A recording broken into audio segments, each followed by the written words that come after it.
Video yang merekam seorang pria lanjut usia diusir paksa dan difitnah oleh pemilik warung bakso di Cilincing, Jakarta Utara viral di media sosial.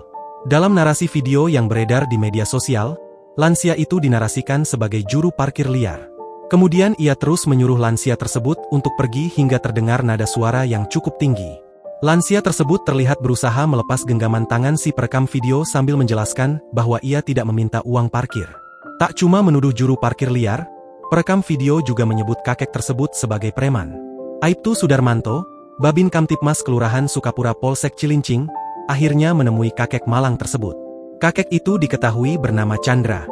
Saat ditemui Sudarmanto, Chandra bercerita tentang dirinya dan keluarganya.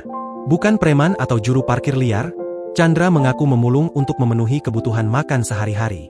Sehari-hari memulung, pendapatan tak tentu. Anak 3, tak ada yang peduli. Ya kita gini aja, daripada nggak makan, kata Chandra. Dia membantah tuduhan bekerja sebagai jukir liar.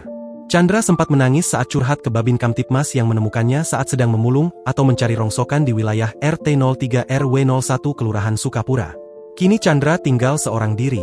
Chandra lalu mengajak Sudarmanto ke kontrakannya di kawasan Tipar Cakung.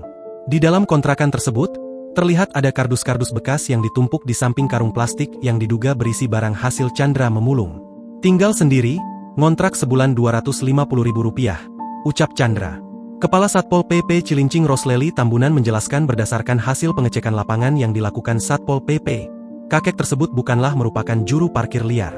Sebelum mencari rongsongkan, Chandra rupanya merupakan pensiunan guru yang baru memasuki masa pensiun sekitar tahun 2025. Beliau mengaku bahwa SK pensiun miliknya pernah diagunkan sebesar Rp300 juta dan telah ditipu oleh pihak lain, ujar dia.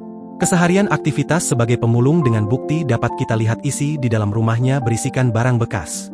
Namun, sesekali membantu parkir kendaraan, tambah dia. Download Tribun X sekarang, menghadirkan lokal menjadi Indonesia.